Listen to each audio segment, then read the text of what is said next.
Hello guys, welcome back to our YouTube channel target with Bhanu. दोस्तों, जैसे कि आपको पता है डेली शाम को 7 बजे हमारी हिंदी की क्लास होती है और आज आपके लिए कुछ स्पेशल है। अगर आप लोगों ने थंबनेल देख लिया है तो आपको समझ आ गया होगा कि आज मैं आपको क्या कराने वाला हूँ। तो आज देखिए, सीआरपीएफ के एग्ज़ाम को देखते हुए मैंने आपके लिए एक मॉडल पेपर सेट किया है और इसमें मैंने इस तरह से क्वेश्चन सेट किए हैं जो आपके पूछे गए क्वेश्चन हैं, जो भी फोर्स लाइन के एग्ज़ाम होते हैं। और मैंने वहाँ पर उन पेपर्स को देख के, कुछ पेपर्स मिलते हैं, पहले मिलते थे अब तो मिलने बंद हो गए, तो जो पुराने पेपर हैं उनको देखते हुए ही यहाँ पर मुझे मॉडल पेपर सेट करना पड़ा कि किस तरह के क्वेश्चन आपसे पूछे जाते हैं। सीआरपीएफ में आपके 25 क्वेश्चन आएंगे, लेकिन मैंने यहाँ पर आपके लिए 50 क्वेश्चन रखे हैं, क्योंकि मॉडल पेपर है। 25-25 करके 2 मॉडल पेपर करते तो मैंने एक ही प्रैक्टिस सेट मान लीजिए या मॉडल पेपर मान लीजिए, उसी में आपके 50 क्वेश्चन रख दिए हैं, जिससे आपको ज़्यादा बेनिफिट हो। 50 क्वेश्चन इसलिए रखे हैं क्योंकि जो भी मुझे इम्पोर्टेंट क्वेश्चन लगते रहे वो मैं यहाँ पर रखता रहा। हो सकता है कि इस क्लास से आपका 1 या 2 क्वेश्चन जो भी हो कि आपके एग्ज़ाम में मिल भी जाए, क्योंकि जो प्रीवियस ईयर क्वेश्चन होते हैं वो रिपीट हो जाते हैं, आपको भी पता होगा ये बात। तो क्लास में लास्ट तक बने रहना है और सारे क्वेश्चंस को ऐसे करके सोल्व करना है कि मान लीजिए कि आप एग्ज़ाम में बैठ गए और ये क्वेश्चन आपके सामने है, तो आज बिल्कुल एकदम शिद्दत के साथ आपको ये 50 क्वेश्चन करने हैं और कमेंट सेक्शन में भी बताना होगा कि आपका स्कोर क्या रहा। तो सोल्व कैसे करना है कि जैसे कि हमारा एग्ज़ाम चल रहा हो, तो बिल्कुल एग्ज़ाम की तरह आपको क्वेश्चन सोल्व करने होंगे। पीडीएफ आपको टेलीग्राम पर मिल जाएगी, सारी चीज़ें फ्री ऑफ कॉस्ट हैं। और हमारा जो चैनल है उसका सब्सक्राइब बटन भी फ्री ऑफ कॉस्ट है, तो उसको भी दबा दीजिए और बेल आइकन को प्रेस कर लीजिए, जिससे आपके पास क्लास का नोटिफिकेशन पहुंचता रहे और कोई भी क्लास आप मिस ना करो। पहले क्वेश्चन से हम यहाँ पर स्टार्ट करेंगे। और अगर आपको लगता है कि आपके लिए मैं मेहनत कर रहा हूँ तो प्लीज़ यार क्लास को लाइक करके शेयर कर देना, अगर आपको क्लास पसंद आती है तो। उससे क्या होगा, मुझे मोटिवेशन मिलेगा कि मैंने जो आपके लिए मेहनत की वो आप लोगों को पसंद आई, तो मुझे भी अच्छा लगेगा और मैं आगे भी इसी तरह से आपकी तैयारी कराते रहूँगा। पहला हमारा क्वेश्चन है, भाषा शब्द की उत्पत्ति किस धातु से हुई है। 4 ऑप्शन आपको दिए गए हैं, तो सीधे सीधे आपको पता है कि जब भाषा शब्द की डेफिनेशन आती है, कि यदि आपसे भाषा की डेफिनेशन पूछे तो हेडिंग लिख के आएगा भाषा, उसके आगे उसकी परिभाषा। तो सबसे पहले यही शब्द आता है कि भाषा शब्द की उत्पत्ति भाष शब्द से हुई है, तो ऑप्शन नंबर डी हमारा बिल्कुल करेक्ट हो जाएगा। और आज मैं क्वेश्चन को ज़्यादा डिफाइन नहीं करूँगा, क्योंकि ये हमारा मॉडल पेपर है और मैं जैसा कि मैंने आपसे बोला कि बिल्कुल पेपर की तरह सॉल्व करेंगे, तो क्वेश्चन और आंसर ही हम करेंगे, जहाँ पर बताने की चीज़ होगी वहाँ पर मैं बता दूँगा। ठीक है, जब मैंने आपको छंद कराए थे तब मैंने आपको बताया था कि डेफिनेशन से क्वेश्चन आते हैं, और देखिए इस तरह से आपके क्वेश्चन पूछे गए हैं आपके पुराने एग्जाम्स में। तो भाषा शब्द की उत्पत्ति किस धातु से हुई है, भाष धातु से। अगला क्वेश्चन आ जाता है क्वेश्चन नंबर 2, आज संचार माध्यमों में हिंदी भाषा के किस रूप का प्रयोग होता है। तो जो संचार माध्यम है, संचार माध्यम क्या होता है, यानी कि आप इसको वार्तालाप वाला माध्यम बोल सकते हो, जिससे हम बातचीत करते हैं, तो वार्तालाप। तो संचार माध्यम में हिंदी भाषा के किस रूप का प्रयोग करते हैं हम, टकसाली का, पश्चिमी का, मानक या आम फहम का। तो आपको पता है कि हम यूज़ करते हैं मानक भाषा, तो ऑप्शन नंबर सी बिल्कुल करेक्ट हो जाएगा। क्वेश्चन नंबर 3 आ जाता है कि संविधान, यहाँ पर दिया है आपको कि संविधान के किस भाग में हिंदी भाषा को भारत की राजभाषा कहा गया है। तो आपसे भाग पूछा है, अगर आपसे अनुच्छेद पूछता तो अनुच्छेद कौन सा हो जाता है आपका 343(1) हो जाता है, या आप इसको क्या बोल सकते हो। लेकिन हमसे यहाँ पर क्वेश्चन में पूछा गया है कि किस भाग में, अनुच्छेद भी आपको पता होना चाहिए, संविधान संशोधन भी आपको याद होने चाहिए। हिंदी भाषा से रिलेटेड आपको ये भी पता होना चाहिए कि कौन सी भाषा कब जुड़ी, संविधान के किस अनुच्छेद में जुड़ी, कितनी कितनी भाषाएं जुड़ी, कितनी भाषाएं हैं, ये सारी चीज़ें आपको याद कर लेनी है। अगर हम भाग की बात करें, अनुच्छेद हमने देख लिया, अनुच्छेद 343 का 1 है, और अगर हम बात करें भाग की तो भाग आ जाता है ऑप्शन नंबर बी, भाग 17। तो भाग 17 में संविधान के किस भाग में? भाग 17 में हिंदी भाषा को भारत की क्या कहा गया है? राजभाषा कहा गया है। अगला क्वेश्चन आ जाता है क्वेश्चन नंबर 4, बंधुत्व। तो बंधुत्व किस प्रकार की संज्ञा है? तो बंधुत्व ऐसे नहीं लिखा जाता, ये आपका गलत लिखा हुआ है। तो बंधुत्व मैं आपको लिख करके दिखा दूं, तो यहाँ पर बंधुत्व लिखा जाएगा आधा तय और हुए। तो ये है बिल्कुल सही वर्तनी। तो वर्तनी का भी आपको ज्ञान होना चाहिए, क्योंकि वर्तनी से आपके क्वेश्चन एग्जाम में पूछे जाते हैं। बंधुत्व किस प्रकार की संज्ञा है? तो क्या ये कोई जातिवाचक संज्ञा है? अगर हमसे बोलता अमीर तो क्या हो जाता? जातिवाचक संज्ञा हो जाती। गरीब बोलता तो भी जातिवाचक संज्ञा हो जाती। लेकिन हमसे पूछा है बंधुत्व, हमसे पूछ ले भाईचारा, हमसे पूछ ले कुछ भी इस तरह से जिसमें कि हम ये बता ना सके कि कौन सी संज्ञा, यानी भाव, भावना प्रकट की जा रही है। कैसी भावना है? बंधुत्व की भावना है, भाईचारे की भावना है, मित्रता की भावना है। तो क्या हो जाएगा हमारा? भाववाचक संज्ञा यहाँ पर बिल्कुल करेक्ट हो जाएगा, ऑप्शन नंबर बी। अगला क्वेश्चन आ जाता है, वह कार मेरी है, इसमें कौन सा कारक है? वह कार मेरी है, इसमें कौन सा कारक होगा? करण कारक, संबंध कारक, अधिकरण कारक या संप्रदान कारक? तो देखिए यहाँ पर हमको पहचानना है कारक। कारक कैसे पहचानते हो आप? विभक्ति चिन्ह से। लेकिन यहाँ पर आपको विभक्ति चिन्ह नहीं मिलेगा। वह कार मेरी है, तो यहाँ पर देखिए संबंध दर्शाया गया है कि जो कार है वो किसकी है? मेरी है। तो उसने अपना संबंध बताया है कार के साथ। तो यहाँ पर हो जाएगा आपका संबंध कारक। करण की विभक्ति चिन्ह होती है से, अधिकरण की होती है में या पर होती है, संप्रदान की विभक्ति चिन्ह होती है के लिए। ये चीज़ें आप लोग सारी की सारी याद कर लेना। अगला क्वेश्चन आ जाता है क्वेश्चन नंबर 6, और यहाँ पर हम लोगों को बताना है मुरली गांव से चला गया, इसमें कौन सा कारक होगा? मुरली गांव से चला गया, तो मुरली का कोई संबंध यहाँ पर दिखाया गया है। अपदान कारक होगा, करण कारक या संबोधन? तो यहाँ पर आपने देखा होगा से, तो बहुत सारे स्टूडेंट्स ने लगा दिया होगा करण कारक कि कर्ता ने कर्म को करण से, तो से आ गया। लेकिन करण कारक में जब आपको से देखना हो तो से कहाँ पर होता है? कि से यानी कि करण कारक में दिया जाता है साधन। अब साधन की क्या बात हो रही है यहाँ पर? तो साधन कैसे होगा? जैसे राम ने रावण को तीर से मारा। किससे मारा? तीर से मारा। तो मारने के लिए साधन क्या प्रयोग किया गया? तीर। तो जब भी आपको कोई साधन दे वहाँ पर करण कारक होता है। और अलगाव वाले सेंस में, यानी कि मुरली गांव से चला गया, तो मुरली ने गांव को क्या है? छोड़ दिया है और गांव से अलग हो गया है। तो अलगाव के सेंस में होता है हमारा अपदान कारक। ऑप्शन नंबर बी हमारा यहाँ पर बिल्कुल करेक्ट हो जाएगा। अगला क्वेश्चन आ जाता है क्वेश्चन नंबर 7, निम्नलिखित में से काल का भेद नहीं है। तो काल यानी कि काल 3 प्रकार के होते हैं, वर्तमान काल, भूतकाल और भविष्य काल। तो वर्तमान काल हमारा होता है, भूतकाल होता है और भविष्यत काल होता है। लेकिन काल के हिसाब से आधुनिक काल नहीं होगा। तो ऑप्शन नंबर सी यहाँ पर हमारा बिल्कुल करेक्ट हो जाएगा। अगला क्वेश्चन आ जाता है क्वेश्चन नंबर 8, सुरेंद्र में कौन सी संधि है? तो यहाँ पर सबसे पहले आपको करना होगा सुरेंद्र का संधि विच्छेद। तो सुरेंद्र का यदि हम संधि विच्छेद करें तो क्या बनेगा? तो ये बनेगा सुर प्लस के इंद्र। तो सुर प्लस के इंद्र क्या हो जाएगा? सुरेंद्र हो जाएगा। तो ए प्लस के ई मिलकर क्या बनाते हैं? तो ए प्लस के ई मिलकर बनाते हैं ए। और ये कहाँ पर होता है? गुण संधि में। तो ऑप्शन नंबर ए हमारा बिल्कुल करेक्ट हो जाएगा। अगला क्वेश्चन जाता है ग्रीस।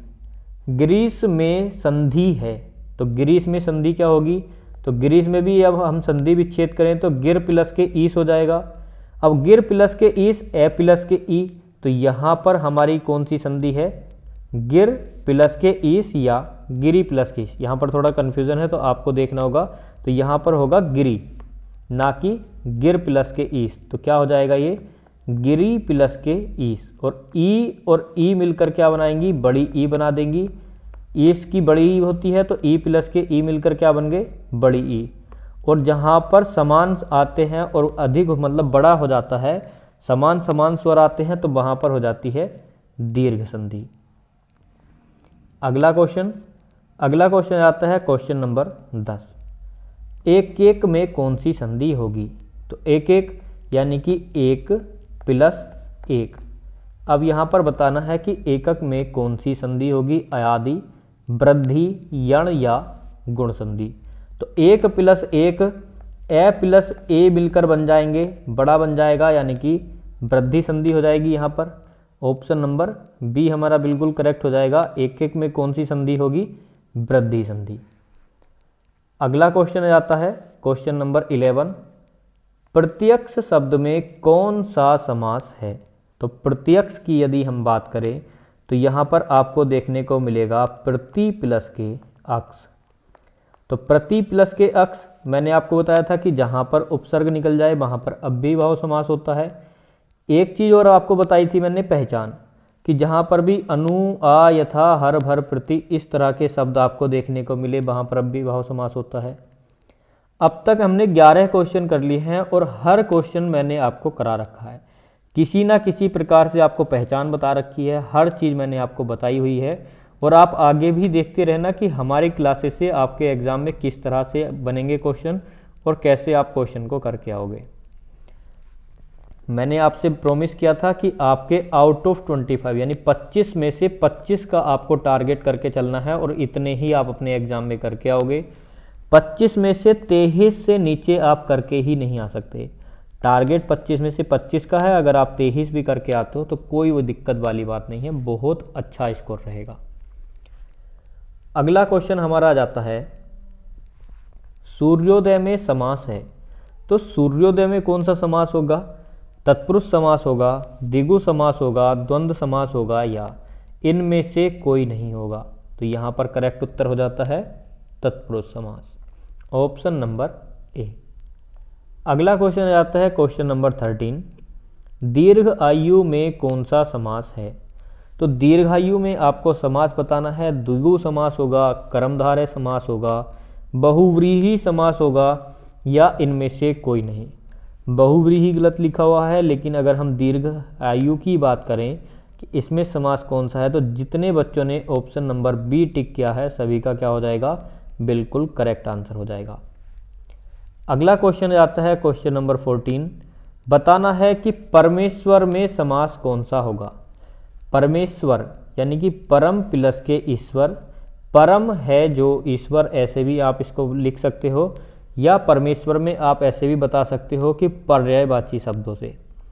जब भी हम भगवान के, प्रभु के या ईश्वर के पर्यायवाची देखते हैं तब हमको देखने को मिलता है परमेश्वर। परम है जो ईश्वर अर्थात विष्णु जी, परमेश्वर बोलते हैं उनको। तो यहाँ पर 14 का करेक्ट आंसर कौन सा हो जाएगा, बहुव्रीहि समास, तो ऑप्शन नंबर सी। कंफ्यूज बिल्कुल नहीं होना है, सारी चीज़ें आपको बता के चल रहा हूँ। अगला क्वेश्चन अब बताना है कि सिंह वाहिनी में कौन सा समास है। तो सिंह वाहिनी जो सिंह की सवारी करती हैं, सिंह जिनका वाहन है, तो सिंह वाहिनी किनको बोला जाता है, दुर्गा जी को आप बोल सकते हो सिंह वाहिनी। तो ऑप्शन नंबर डी हमारा यहाँ पर भी करेक्ट हो जाएगा, लेकिन यहाँ पर भी बहुव्रीहि लिखा हुआ गलत है। बहुव्रीहि कैसे लिखा जाएगा वो भी मैं शुद्ध वर्तनी आपको बता देता हूँ। तो ये देखिए टाइपिंग मिस्टेक हो जाती है, कोई बड़ा इशू नहीं है, ठीक है। अगला क्वेश्चन है क्वेश्चन नंबर 16। मुनिवर, बताना है कि मुनिवर में कौन सा समास है, और क्वेश्चन भी आप नोट करते रहिए कि किस तरह से जो आपसे क्वेश्चन नहीं होते हैं कि वो क्वेश्चन क्या है और उनको नोट कर लेना। मुनिवर में आपको समास बताना है कि मुनिवर में कौन सा समास होगा। तो देखिए मुनिवर में समास हो जाएगा हमारा ऑप्शन नंबर डी, कर्मधारय। जितने भी बच्चों ने कर्मधारय यहाँ पर सिलेक्ट किया है सभी यहाँ पर बिल्कुल करेक्ट हो जाएंगे। तो मुनिवर में कौन सा समास होगा, कर्मधारय समास। अगले क्वेश्चन अगर हम दुपट्टे की बात करें कि दुपट्टा में कौन सा समास होगा, तो दुपट्टा में यदि आप समास बताओगे तो सीधे सीधे लगा दोगे द्विगु समास। दो पट्टों का समूह, यहाँ पर आप देख सकते हो कि दुपट्टा, दो पट्टों का समूह, तो आपका क्या हो जाएगा, द्विगु समास हो जाएगा। जहाँ पर भी आपको संख्यावाचक देखने को मिलता है, वहाँ पर द्विगु समास होता है। रण से विमुख, रण से विमुख हमको दिया है कि रण से विमुख, तो इसके लिए बताना है कि रण से विमुख रण विमुख होगा, रणाभिमुख होगा या राणाभिमुख होगा। तो आपको तो लगा सकते हो, आसान सा आंसर है रण विमुख। ऑप्शन नंबर ए ही हमारा बिल्कुल करेक्ट हो जाएगा। तो रण से विमुख रण विमुख। अगला क्वेश्चन है कि आख्यान का पर्यायवाची क्या है। तो आख्यान का पर्यायवाची आपको बताना है। तो आख्यान, आख्यान क्या होता है, वृत्तांत होता है। तो वृत्तांत यानी उपक्रम होगा आख्यान, अर्वाचीन विज्ञान तो क्या होगा, वृत्तांत होगा। तो किसी चीज़ का आख्यान वो होता है वृत्तांत, यानी कि उसको बड़ा, यानी कि उसको डिफाइन करके बताना किसी चीज़ को, उसके बारे में बहुत सारी चीज़ बढ़ा चढ़ा करके कहना, व्याख्यान करना किसी चीज़ के बारे में, तो वृत्तांत सुनाना। अगला क्वेश्चन आ जाता है उजाले का पर्यायवाची है। मुनासिब नहीं हो सकता, अंधेरा तो विलोम है, उजाले का अंधकार होता है। एकांत नहीं हो सकता, एकांत अकेलापन। आलोक होता है उजाले का पर्यायवाची, आलोक, और उल्टा क्या हो जाएगा, अंधकार। नेक्स्ट क्वेश्चन है मुरलीधर। मुरलीधर किसका पर्यायवाची है। तो सीधे सीधे कृष्ण जी का पर्यायवाची है। अगर हमसे पूछता है कि मुरलीधर में कौन सा समास होगा, तो मुरलीधर में कौन सा समास हो जाएगा, यहाँ पर भी हमारा बहुव्रीहि समास हो जाएगा। ठीक है। अगला क्वेश्चन, अगला क्वेश्चन है कि वृत्ति, वृत्ति किसका पर्यायवाची शब्द है। तो वृत्ति जीविका का पर्यायवाची शब्द है, जीव, याचना या ये सभी। तो वृत्ति किसका पर्यायवाची होता है, जीविका। अब जीविका क्या होती है, तो जीविका होती है हमारी आर्थिक परिस्थिति, यहाँ की जो हमारा इनकम वगैरह है, आय खर्च, और जो हमारी बचत है, और जो भी हमारा सब कुछ मिला करके आर्थिक स्थिति के बारे में वो होती है हमारी जीविका, कि आपकी जीविका, आपका जो जीवन है वो कैसे चल रहा है, किस तरह से, तो वो जीविका होती है। तो उसको क्या बोलते हैं, वृत्ति। अगला क्वेश्चन जाता है झंझावत किसका पर्यायवाची है। तो झंझावत वायु का होगा, वर्षा या तूफान, या फिर इनमें से कोई नहीं। तो अगर हम झंझावत की बात करें तो झंझावत होता है तूफान का पर्यायवाची शब्द, या झंझावत का पर्यायवाची शब्द तूफान हो जाएगा। अगला क्वेश्चन आता है क्वेश्चन नंबर 24, अभियुक्त का विलोम शब्द होगा। तो अभियुक्त का विलोम भोगी होगा, योगी होगा, या निरपराध होगा, या अभियोगी होगा। तो देखिए अभियुक्त क्या होता है, अभियुक्त होता है कि जिस व्यक्ति पर, आपसे देखिए एक शब्द में भी पूछ लेता है, अनेक शब्दों के लिए एक शब्द, कि अब जिस व्यक्ति पर आरोप लगा हो, जिस व्यक्ति पर आरोप लगाया गया हो, या आरोप हो, या आरोप लगा हो, तो जिस व्यक्ति पर आरोप लगा हो उसे बोलते हैं अभियुक्त। और या जिस व्यक्ति पर कोई अपराध लगा हो वो अभियुक्त होता है। तो अभियुक्त का उल्टा हो जाएगा निरपराध, जिस पर कोई आरोप ना हो, जो अपराधी ना हो। अभियुक्त होता है अपराधी, और अपराधी का उल्टा निरपराध। सॉरी, अभियुक्त व्यक्ति के लिए हो जाएगा, तो अभियुक्त का उल्टा क्या हो जाएगा, निरपराध हो जाएगा। और अपराधी का उल्टा निरपराधी, अपराध का भी उल्टा निरपराध। ध्यान रखना, अपराध अगर बात करें, हमसे बोले अपराध, तो उसका विलोम होगा निरपराध। क्या हो जाएगा, निरपराध हो जाएगा। और हमसे बोलता है यदि अपराधी, अपराधी बोलता है तो उसका क्या हो जाएगा, निरपराधी। तो इन चीज़ों का खास तौर पर ध्यान रखना है, मात्राओं का। कभी आप अपराध का निरपराधी लगा दो या अपराधी का निरपराध, तो आपको गड़बड़ बिल्कुल नहीं करनी है। अगला क्वेश्चन है आसक्त। आसक्त का विलोम शब्द क्या होगा। आश्रित हो जाएगा, निंदा, विरक्त, या बोलजा। अगर हम आसक्त के विलोम की बात करें तो आसक्त का विलोम हमको देखने को मिलता है अनासक्त।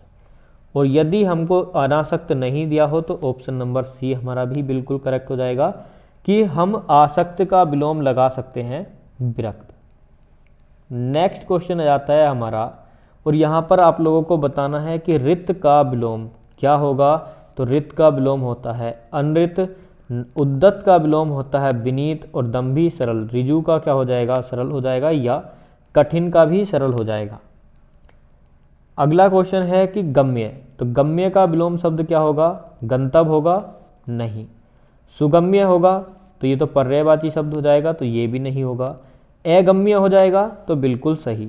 गम्य यानी कि जाने लायक, जहाँ जा सकते हैं वो गम्य हो गया, और जहाँ नहीं जा सकते वो क्या हो जाएगा, अगम्य हो जाएगा।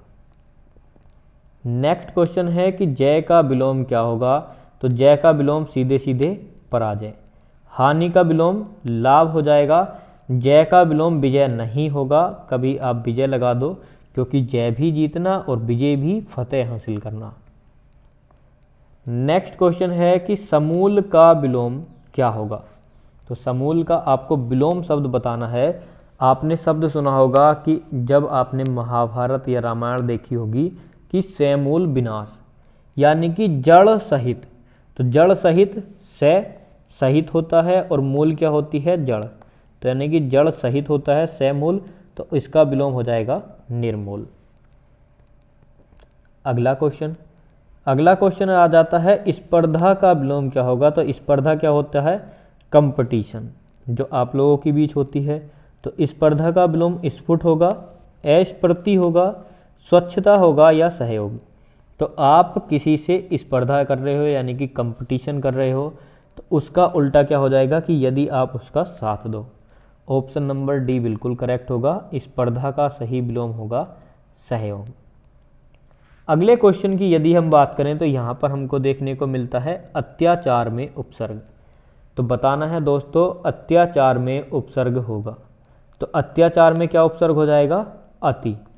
अति प्लस के आचार निकल जाएगा, तो ना ही ए होगा, ना ही अत होगा और ना ही अप होगा। ऑप्शन नंबर सी जितने भी बच्चों ने सिलेक्ट किया है सभी का करेक्ट है। नेक्स्ट क्वेश्चन क्या दिया है हमको, उज्ज्वल। उज्ज्वल में उपसर्ग क्या है। उज्ज्वल में कौन सा उपसर्ग हो जाएगा, उत प्लस के ज्वल। तो उत प्लस के ज्वल, ऑप्शन नंबर ए ही हमारा करेक्ट है। अज किसी भी हिसाब से नहीं निकल सकता, ना ही उज निकलेगा ना ही उज्ज निकलेगा। नेक्स्ट क्वेश्चन आ जाता है हमारा क्वेश्चन नंबर 33। निर्यात में उपसर्ग है। तो निर्यात में निर उपसर्ग है, नी, निया या निर्या। तो निर्यात में उपसर्ग हो जाएगा ऑप्शन नंबर ए निर उपसर्ग। अगले क्वेश्चन की बात करें तो अगले क्वेश्चन में दिया है हमको प्रत्युपकार में कौन सा उपसर्ग है। तो प्रत्युपकार में प्रति है, प्र है, परि है या प्रति है। तो प्रति उपकार की बात करें तो प्रति प्लस के उपकार, तो क्या हो जाएगा, प्रत्युपकार हो जाएगा। और यदि हम इसमें संधि की बात करें कि कौन सी संधि होगी, तो यहाँ पर हमको देखने को मिलेगी यण संधि। ई का क्या हो जाता है, यहाँ पर हमको देखिए देखने को मिला है ई प्लस के उ। तो ई प्लस के उ, ई का ये और उ का बै, ई का क्या हो जाएगा, यह हो जाएगा। और ई से पहले क्या शब्द था, तय। तो तय का क्या हो जाएगा, आधा। उ का उ आ जाएगा, तो क्या हो गया, प्रत्युपकार। तो ऑप्शन नंबर डी हमारा बिल्कुल करेक्ट होगा, प्रति उपसर्ग। नेक्स्ट क्वेश्चन है स्वावलंबन। स्वावलंबन में कौन सा उपसर्ग है। तो स्वावलंबन में कौन सा होगा, स्व प्लस के अवलंबन। देखते रहना, आपको संधि भी पूछ सकता है इन क्वेश्चन से। तो एक क्वेश्चन में मैं दो चीज़ आपको आज भी बता रहा हूँ, क्योंकि मैं नहीं चाहता कि आपसे कोई भी चीज़ मिस हो। हालांकि मैंने स्टार्टिंग में बोला था कि मॉडल पेपर है और मैं ज़्यादा चर्चा नहीं करूँगा किसी भी क्वेश्चन पर, लेकिन देखिए मुझसे ऐसे पढ़ाया ही नहीं जाता कि क्वेश्चन पढ़ो आंसर बता दो। जब तक क्वेश्चन का पोस्टमार्टम ना हो तब तक पढ़ने का भी मज़ा नहीं आता। आपको एक क्वेश्चन के साथ कुछ एक्स्ट्रा चीज़ भी मिले, यानी कि उससे रिलेटेड सारी चीज़ें आपको पता होनी चाहिए। मुझे पता है कि स्वावलंबन संधि में ही पूछ सकता है और आपसे संधि भी पूछ सकता है कि संधि क्या होगी। तो मैंने आपको यहाँ पर संधि भी बता दी, मैंने यहाँ पर आपको उपसर्ग भी बता दिया, स्व उपसर्ग, ऑप्शन नंबर सी। अब चलते हैं हम अपने अगले क्वेश्चन पर, लेकिन उससे पहले मैं बता दूं, अगर आपने क्लास को लाइक नहीं किया है तो प्लीज़ यार लाइक कर देना और इसको शेयर भी कर देना। नेक्स्ट क्वेश्चन है चढ़ाव। चढ़ाव में आपको प्रत्यय बताना है कि चढ़ाव शब्द में प्रत्यय क्या होगा। तो जब हम देखते हैं चढ़ाव शब्द में प्रत्यय, तो सबसे पहले मूल शब्द निकलता है चढ़, उसके बाद हमारा प्रत्यय निकलता है आव। तो कौन सा हो जाएगा, ना ही आ होगा, आन का कोई मतलब नहीं, ना ही आपका। तो ऑप्शन नंबर डी बचता है हमारा आओ। बहुत आसान क्वेश्चन था, आप आसानी से बता सकते थे। अगला क्वेश्चन आता है क्वेश्चन नंबर 37। बताना है कि राखन हार में प्रत्यय क्या होगा। तो राखन हार में नहार प्रत्यय नहीं हो सकता, ना ही सिर्फ रे होगा, तो हार प्रत्यय यहाँ पर आपका निकल जाएगा। राखन प्लस के हार और ना ही आपका आर होगा। तो ऑप्शन नंबर सी जितने भी बच्चों ने सिलेक्ट किया है बिल्कुल करेक्ट होने वाला है आपका आंसर। अगला क्वेश्चन है क्वेश्चन नंबर 38 और अब आ जाते हैं आपके मुहावरे। हमने क्या क्या पढ़ लिया, हमने यहाँ पर संधि पढ़ ली, हमने यहाँ पर समास से क्वेश्चन पढ़ लिए, हमने यहाँ पर उपसर्ग प्रत्यय से क्वेश्चन पढ़ लिए। उपसर्ग और प्रत्यय यहाँ पर हमको देखने को मिले, हमको पर्यायवाची शब्द देखने को मिले, हमको विलोम शब्द देखने को मिले। इस तरह से हमने काफ़ी सारी चीज़ें अपनी यहाँ पर कवर कर ली हैं। अब आपको आगे देखिए, पीछे आप देख सकते हो कि किस किस टॉपिक से हमने क्वेश्चन कवर किए हैं। तो यहाँ पर बताइए कि 38 क्वेश्चन में इस मुहावरे का अर्थ क्या होगा। कलेजे पर सांप लौटना। तो कलेजे पर सांप लौटना मुहावरे का सही अर्थ क्या होगा। घबराना, बिल्कुल नहीं। मन की इच्छा, मन में ही रहना, बिल्कुल नहीं। जलन होना तो बिल्कुल करेक्ट हो जाएगा कि पड़ोसी के कलेजे पर सांप लेट गया आपके सीआरपीएफ में सिलेक्शन पाने की खबर सुनकर। तो कैसा लगा मेरा मुहावरे का प्रयोग वाक्य में। तो आपको यही करना है कि अपने जो पड़ोसी हैं जो आपसे जलते हैं, तो इस बार 110% उनके कलेजे पर सांप लौटा दो, जला दो, उनको फूंक दो। सिलेक्शन इस बार लेना है और 100% लेना है। ऐसा चांस आपको आगे कभी नहीं मिलने वाला। आपको पता है कि 4 से 5 साल बाद वैकेंसी आई है, आगे फिर से ही ऐसे आएगी। बहुत सारे स्टूडेंट तैयारियों में लगे हुए हैं और पेपर बिल्कुल आपके सामने है, तो टाइम वेस्ट बिल्कुल नहीं करना है। जहाँ से जो मिले उठा लो।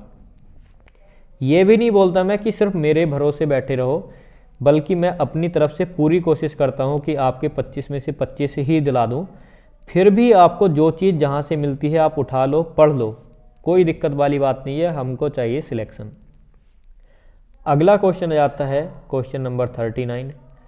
चिराग तले अंधेरा होना। तो इस मुहावरे का सही अर्थ क्या होगा। चिराग तले अंधेरा, दूसरों को दोष देना नहीं, दूसरों की निंदा करना नहीं, अपना दोष खुद को न दिखाई देना क्या हो जाएगा, बिल्कुल करेक्ट। अंधेरा छाना भी नहीं होगा कि चिराग तले अंधेरा, अपना दोष खुद को दिखाई ना देना। अगला क्वेश्चन है और बहुत आसान सा क्वेश्चन है। ये आपने अपने हाई स्कूल में 10th में ये चैप्टर भी पढ़ा होगा, दूर के ढोल सुहावने। तो दूर के ढोल सुहावने मुहावरे का सही अर्थ क्या होगा कि कुछ वस्तुएं दूर से ही अच्छी लगती हैं या कुछ वस्तुएं दूर से ही बुरी लगती हैं। दूर के ढोल की आवाज़ सुहावनी होती है या इनमें से कोई नहीं। तो दूर के ढोल सुहावने का सही अर्थ होगा कि कुछ वस्तुएं दूर से ही अच्छी लगती हैं, पास जाके देखो तो कुछ नहीं है। वो कहते हैं ना कि अगर आपका कोई रिलेटिव, एग्जाम्पल दे दूं, अगर आपका कोई रिलेटिव बहुत ज़्यादा दूर आपसे रहता है तो आपको वो बड़ा प्रिय लगेगा और उससे आप बोलोगे बार बार कि कब आ रहे हो, कब आ रहे हो, आ जाओ। और अगर आपके कोई अगले ही पड़ोस के गांव में रहता है तो आपका जो उससे रिलेशन होगा बहुत एकदम ऐसा होगा कि जैसे ये गांव का ही है। तो दूर के ढोल सुहावने इसीलिए बोलते हैं कि जिसको नहीं परखते वो ही चीज़ अच्छी लगती है और जिसको परख लेते हैं उसमें 10 कमी।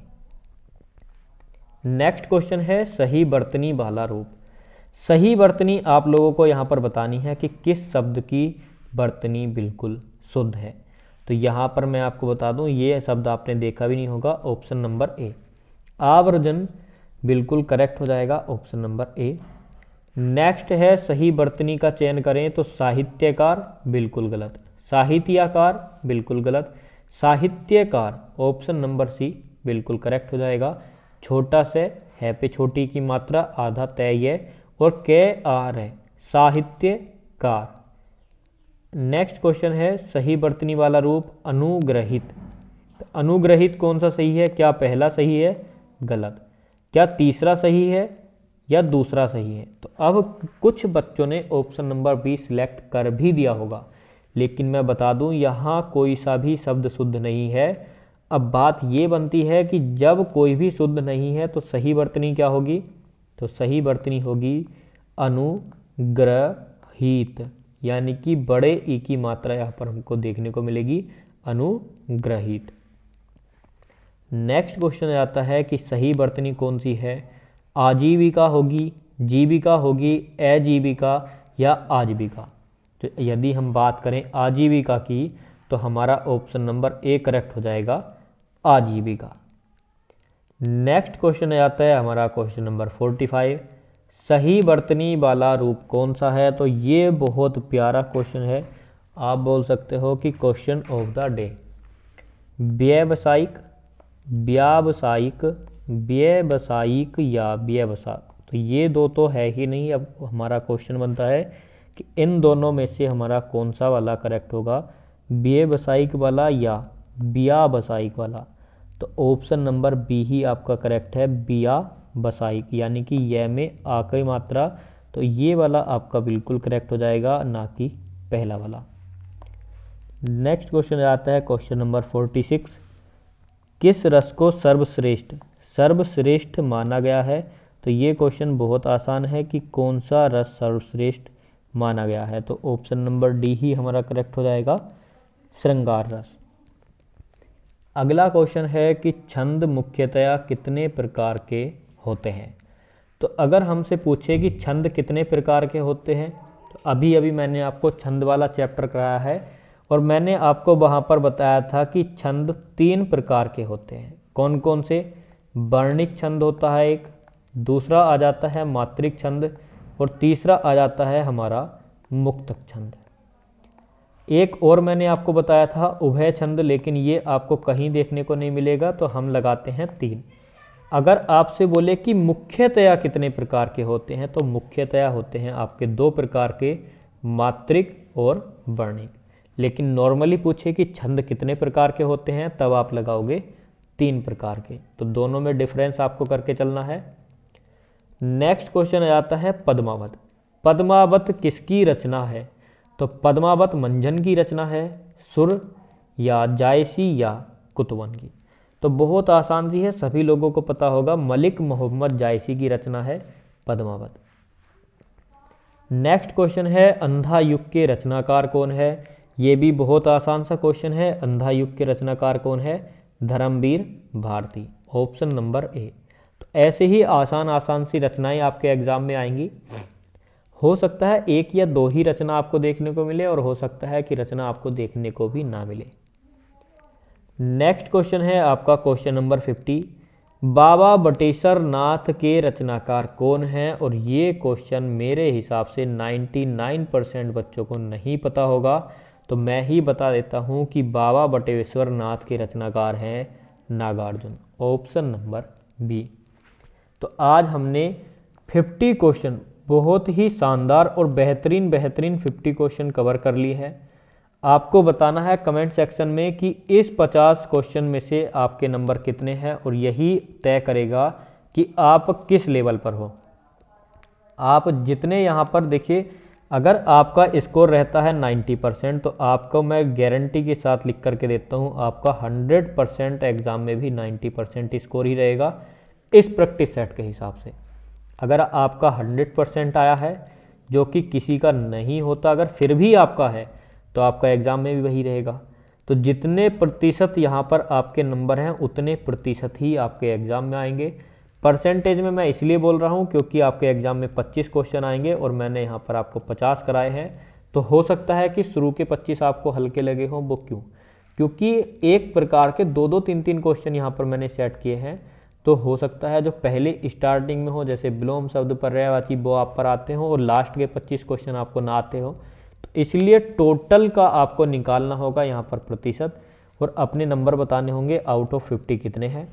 क्लास, क्वेश्चन और मेहनत, और साथ ही साथ समझाने का तरीका, ये चीज़ें अगर आपको अच्छी लग रही हैं तो प्लीज़ क्लास को लाइक कर देना, सारे दोस्तों और सारे ग्रुप में शेयर भी कर देना, और हमारे चैनल को अपनी आगे की तैयारी के लिए सब्सक्राइब भी करके रख लेना। मिलते हैं आपसे अगली क्लास में, तब तक के लिए जय हिंद, जय भारत।